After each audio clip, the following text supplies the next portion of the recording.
Welcome, everyone, to the Rosary Team Podcast. We are jumping right in today. We really are. We're launching into a deep dive on a series of events that, well, they really defy any easy explanation. We're talking about the apparitions of Our Lady of Mount Carmel in San Sebastián de Garabandal, Spain. Right, between 1961 and 1965. And this is a history that's just filled with the astounding, the beautiful, and honestly, the completely mysterious. So for this deep dive, we've pulled together extensive sources, eyewitness accounts, medical reports from the time, the prophetic messages themselves. Our whole goal here is to really get into the most compelling details and, the spiritual blueprint that Garabandal seems to offer us. Exactly. Our mission is to go beyond just a quick summary and really pull out the crucial insights from this tiny Spanish village. It's a place that still draws people in, even as the Catholic Church, maintains its cautious stance. The investigations are still ongoing. And to really feel the intensity of what happened, you have to start with the place itself. Picture it. 1961, San Sebastián de Garabandal. It's completely isolated, right? Utterly. It's this tiny hamlet high up in the Cantabrian Mountains in northern Spain. We're talking about 80 stone houses, maybe 300 inhabitants. And life there must have been so different. Oh, it was. I mean, this was a poor community. They had no running water. Electricity was spotty at best. They were basically cut off. But the critical thing, the thing you have to understand, is their piety. Their faith was the absolute center of their world. I read that they had these deep spiritual habits. They'd ring the Angelus bell daily to pray for the souls in purgatory. And the whole village would gather every single night to pray the rosary together in the church. That deep traditional faith is the backdrop for what happens next. When 4 young girls are suddenly at the center of it all. Right. Conchita Gonzalez, she was 12. Mari Cruz Gonzalez, who was 11. Jacinta Gonzalez, 12. And Mari Loli Mazan, also 12. And the first event, June 18th, 1961, it starts almost like a childhood fable. The girls are caught doing something they shouldn't have been. Yes, that's right. They were picking apples from the schoolmaster's orchard, without permission. A classic childhood transgression. Exactly. And then suddenly, they hear this noise, like thunder, and they're immediately just overwhelmed with this feeling of guilt. Which says a lot about their consciences to begin with. It does. And then they saw the light. And in that light, an angel. St. Michael the Archangel. He was surrounded by this brilliant, almost painfully bright light. Conchita described him as looking like a 9-year-old boy, but at the same time radiating this invincible strength. And he appears a few times before making the big announcement. Yes, he does.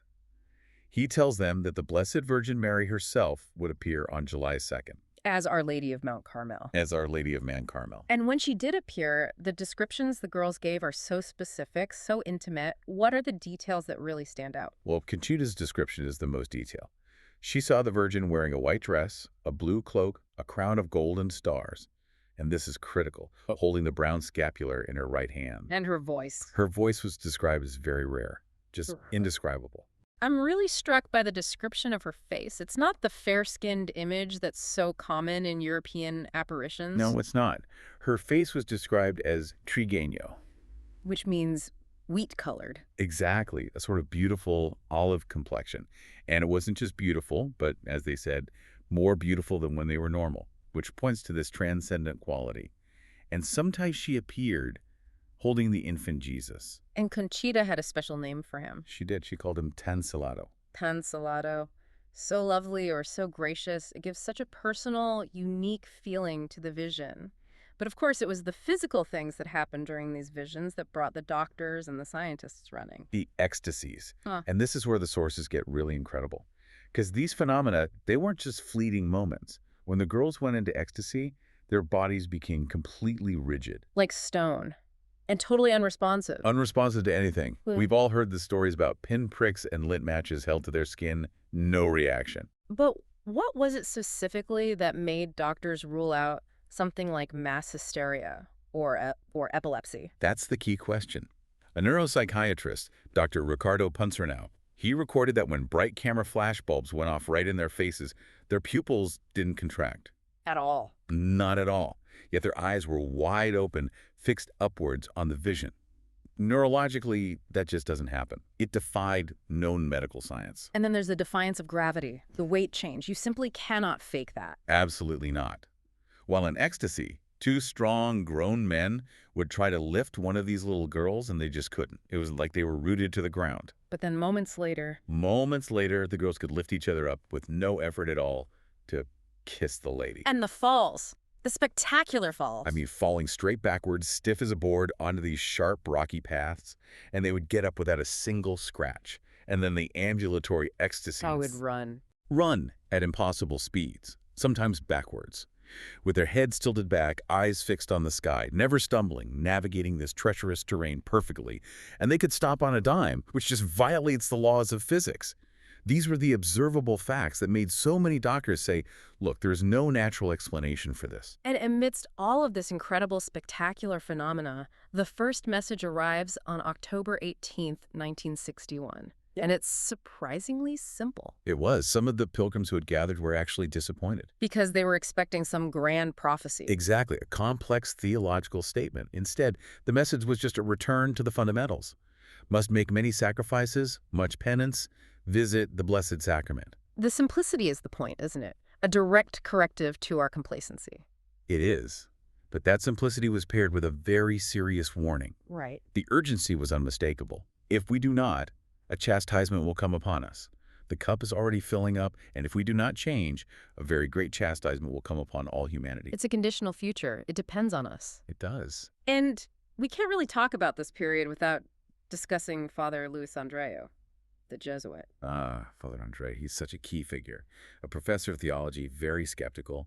He came to Garabandal basically to disprove it all. Did something change him? Something completely changed him.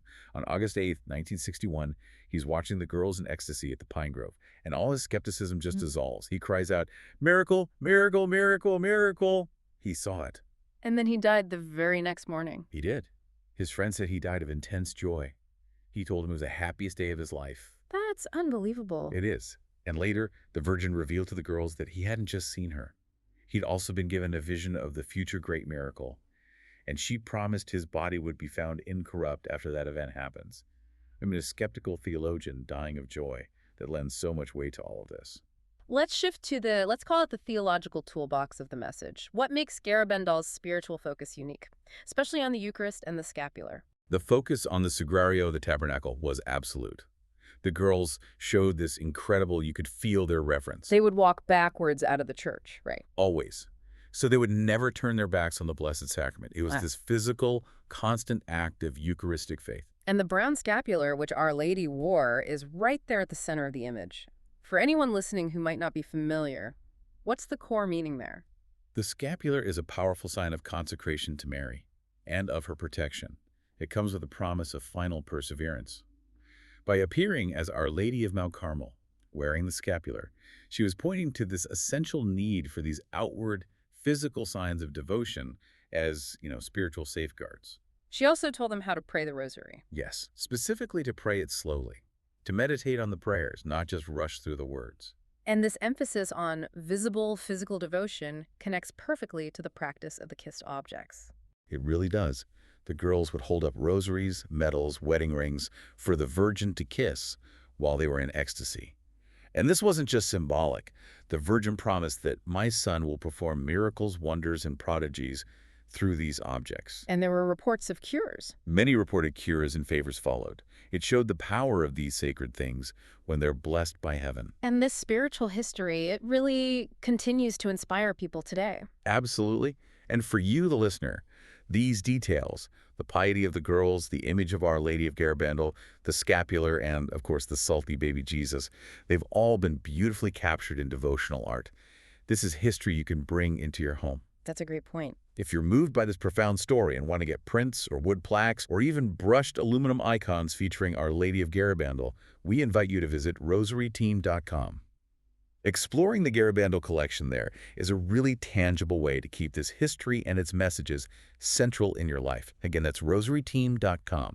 Now we have to turn to the prophecies, because this is arguably what has the most pressing relevance for our time, and the most famous one is the warning, the aviso. The warning is, well, it's unlike anything else in prophetic history.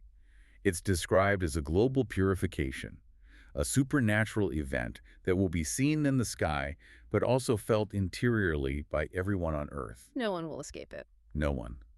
It's described as a moment where time stops, and every single person will see the state of their own soul. A kind of universal examination of conscience. Exactly. You'll see, with painful clarity, all the evil you've done and, importantly, all the good you failed to do. The girl said the spiritual pain would be so intense people would prefer to die, but it won't cause any physical harm. Its purpose is correction, not punishment. To correct the conscience of the world, that was the phrase. And Conchita gave some context for the timing, linking it to global chaos. Yes. She said it would happen when the world is in chaos and communism dominates the world. Marian later clarified that this would be a time of intense persecution for the church, when it would be hard for priests to say Mass and churches would be closed. It's a very sobering context.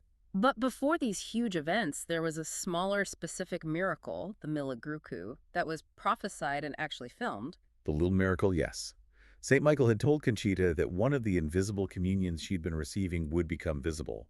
And on July 19, 1962, a shining white host just materialized on her tongue. And it was caught on camera. On shaky 8mm film, yes. It served as this undeniable physical proof for everyone there that something supernatural was truly happening. So after the warning comes the main event, the great miracle. What do we know about that? The details are startlingly precise. It will take place at the 9 pine trees above the village. It will be on a Thursday at 8:30 p.m. sometime between March 8th and May 16th. And Conchita knows the date. She does. And she's tasked with announcing it to the world 8 days before it happens. It will also coincide with a major event in the church and fall on the feast day of a martyr of the Eucharist. And the effects of the miracle are supposed to be globally transformative. Completely. The sick or her present will be cured, sinners will be converted on the spot, and non-believers will come to believe. And crucially, the sources promise that as a direct result, Russia will be converted. And there will be a permanent sign left behind. A permanent, visible, supernatural sign will remain at the Pines until the end of time.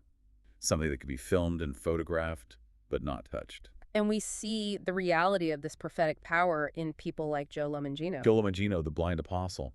He was blinded in an accident, and his conversion story is incredible. It was confirmed by Padre Pio himself, who told him the Garabandal apparitions were true. And the Virgin made a promise to him. She did. She prophesied that Joe, who dedicated his life to spreading the message, would have his sight restored on the day of the great miracle. His whole life became a testimony to the faith Garabandal inspires. The story then closes with one last powerful message on June 18th, 1965. And the tone is much more severe. Why the shift? Because the world was changing so rapidly. The Virgin's words were that the cup was now overflowing. This final message was a direct and serious warning about a crisis in the priesthood and the church. She said that many priests, bishops, and cardinals were on the road to perdition. And that they were taking many souls with them. She also warned that less and less importance was being given to the Eucharist. Which feels incredibly specific for a message delivered in 1965, right on the cusp of huge liturgical and cultural shifts in the church. That specificity is key. It positions these messages not just as abstract warnings, but as a direct, heavenly commentary on the spiritual crisis that was about to unfold. It was a final, urgent call to amend our lives. So if we bring it all together, what's the core mandate from Garabandal for us today? The message is preparation. It's a call to action. Prayer, especially the slow, meditative rosary, penance and sacrifice, and restoring a profound reverence for the Eucharist. The Virgin told Conchita, we need to arrive before God with our hands full of good works. And if we can just circle back for a moment to the scientific record, even with the church's ongoing investigation, the medical reports are hard to dismiss. They give it tremendous credibility. Dr. Punsanau, the neuropsychiatrist, concluded that the sheer consistency and complexity of the phenomena exclude any natural explanation. And you had Dr. Luis Morales, who was initially a skeptic, later publicly reversed his position, saying the evidence was just too compelling. So the future, according to these messages, really depends on our response to this advice from heaven. It's a call for immediate, serious spiritual reflection. It is. If this history has moved you, if it's inspired a desire for deeper devotion or reflection on these messages, we really encourage you to commemorate it. You can find beautiful icons and spiritual art connected to Our Lady of Garabandal by visiting rosaryteam.com. Thank you for joining us for this deep dive into the extraordinary history of Garabandal. Thank you for listening to the Rosary Team Podcast.